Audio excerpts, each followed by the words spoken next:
రాత్రి 11 గంటలు గ్వాలియర్లోని ఓ హోటల్లో భోజనం చేసి ఇద్దరు డిఎస్పీలు బయటకొచ్చారు.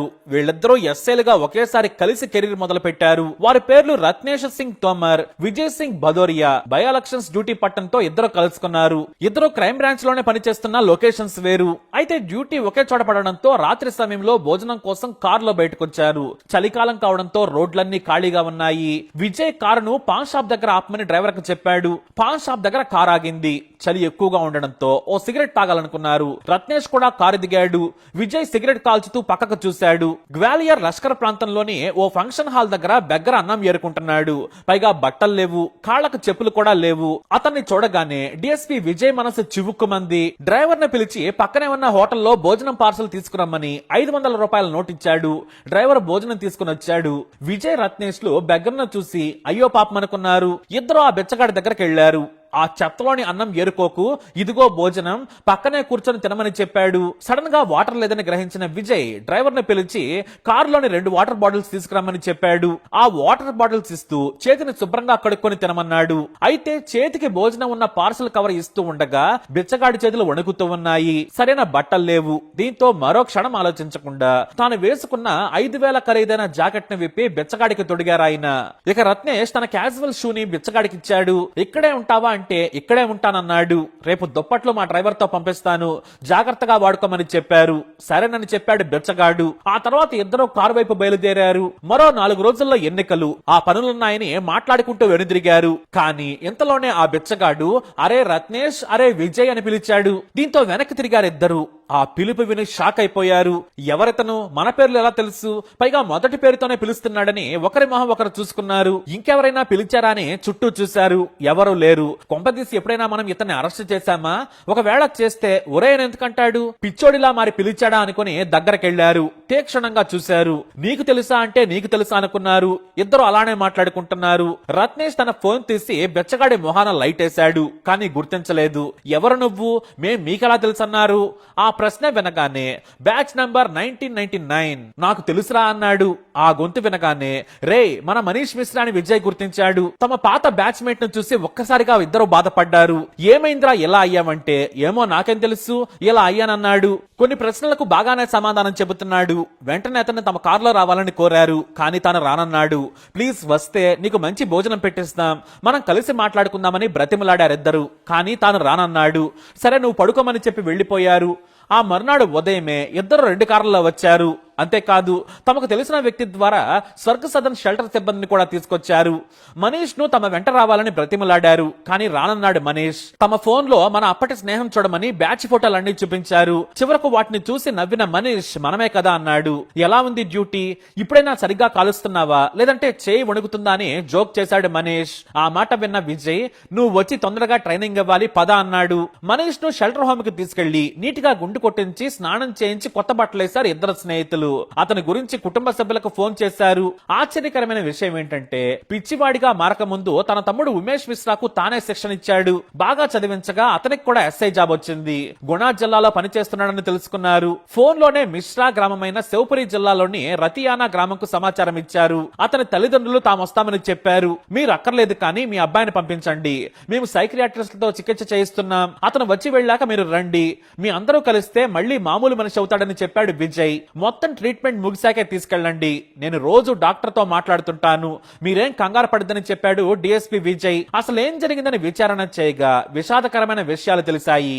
మధ్యతరగతి కుటుంబానికి చెందిన మనీష్ మిశ్రా చదువులో టాపర్. కానీ డిగ్రీ పూర్తి కాగానే ప్రభుత్వ ఉద్యోగం సంపాదిస్తే తప్ప ఆర్థికంగా నిలబడలేమని భావించారు. దీంతో కష్టపడి చదువుకుని ఎస్ఐ జాబ్ సంపాదించారు ఆయన. 1999 బ్యాచ్ లో మొత్తం 250 మంది ఉన్నారు. వారిలో షూటింగ్ లో టాపర్ గా నిలిచాడు మనీష్ మిశ్రా. అంతేకాదు లీగల్ సబ్జెక్ట్ లోనూ చురుకే. సామాన్యుల వైపు పనిచేయాలనే తపనుండేది. అయితే డ్యూటీలోకి దిగాక మనం చేయాల్సింది ఏమీ ఉండదు, అంతా ఉన్నతాధికారులు నాయకులు చెప్పినట్లే నడుచుకోవాలని అర్థం చేసుకున్నాడు. డ్యూటీలో విపరీతమైన ఒత్తిడి ఎదురైంది. ఇంతలో పెళ్లి కూడా జరిగింది. కొన్ని తప్పుడు పనులను కూడా చేయాలని ఉన్నతాధికారులు ఒత్తిడి చేశారు. దీంతో మానసిక ఘర్షణకు గురయ్యారాయన.